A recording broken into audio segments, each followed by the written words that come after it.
देवेंद्र, छत्तीसगढ़ का ये चुनाव भ्रष्टाचार पर एन मोमेंट पर आकर घूमता हुआ नजर आया। छत्तीसगढ़ की जनता का मिजाज या मूड किसके लिए मुफीद साबित हो सकता है?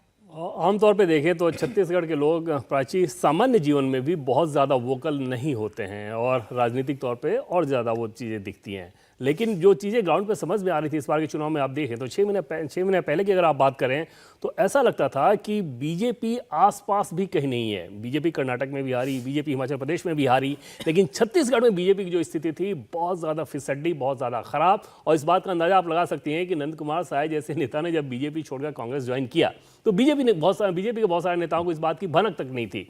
प्रदेश में आपका कोई लीडर नहीं। रमन सिंह पिछला चुनाव जब उनकी सरकार हटी तो उसके बाद से एक तरह से वो शांत हो गए। मैसेज भी ये चला गया था कि अब नई लीडरशिप आएगी, नया कोई वैसा उभरा नहीं।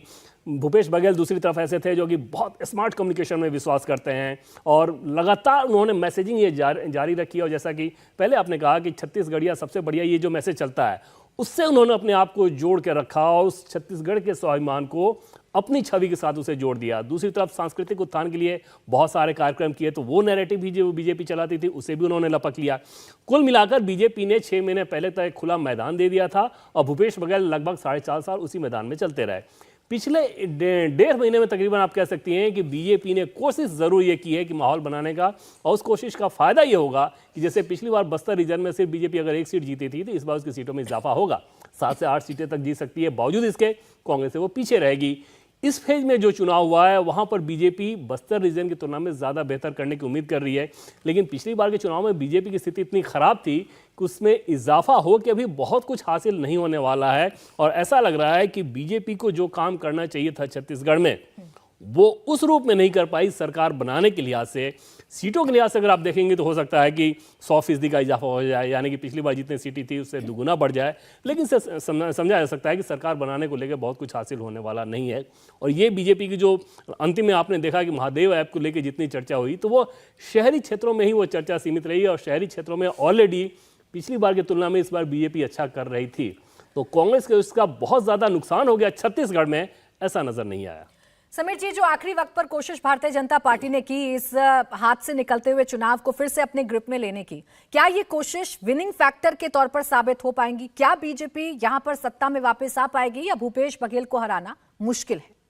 और मुझे लगता है प्रधानमंत्री मोदी ने लगातार महादेव ऐप का जिस तरीके से जिक्र किया और उसको एक मुद्दा बनाने की कोशिश की। भारतीय जनता पार्टी ने करप्शन का आरोप लगाकर कि इसमें भूपेश बघेल को आर्थिक लाभ हुआ है। मुझे लग रहा है भूपेश बघेल ने जिस हिसाब से 5 साल छत्तीसगढ़ में प्रशासन दिया है, शासन किया और संगठन को मजबूत किया, मुझे लग रहा है ये बहुत बड़ा फैक्टर नहीं बनने जाने वाला है।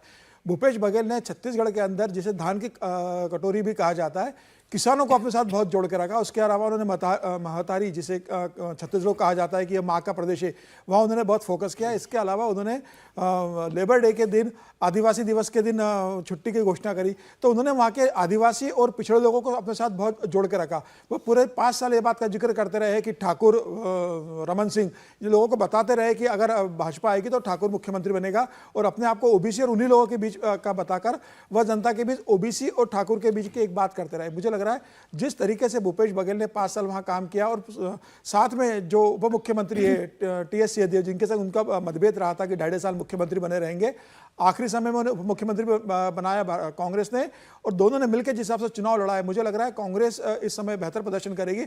हालांकि भारतीय जनता पार्टी के संगठन ने वहां काफी काम किया। प्रधानमंत्री मोदी लगातार वहां रहे, अमित शाह जी खुद लगातार वहां दौरा करते रहे, लेकिन इसके बाद मुझे लग रहा है कि एक बड़ा वर्ग जो है वो अभी भूपेश बघेल के साथ बना हुआ है। भूपेश बघेल की हार की संभावना मुझे कम लग रही है। इस बार ऐसा लग रहा है कि छत्तीसगढ़ में कांग्रेस सरकार बना लेगी। हालांकि जिसे देवेंद्र ने कहा वो बिल्कुल ठीक है कि 100% सीटें बढ़ सकती है भारतीय जनता पार्टी को। मुझे लग रहा है कि 35 तक सीटें जा सकती है, लेकिन सरकार भारतीय जनता पार्टी बनाए इसकी संभावना फिलहाल छत्तीसगढ़ में कम नजर आ रही है। बिल्कुल निष्क्रिय पड़ा जो संगठन था वो जीवित तो हुआ, लेकिन वक्त रहते जीवित नहीं हो पाया, जिसका इतना फायदा चुनावी सरगर्मी में या चुनावी माहौल में मिल पाएगा ये कहना मुश्किल है।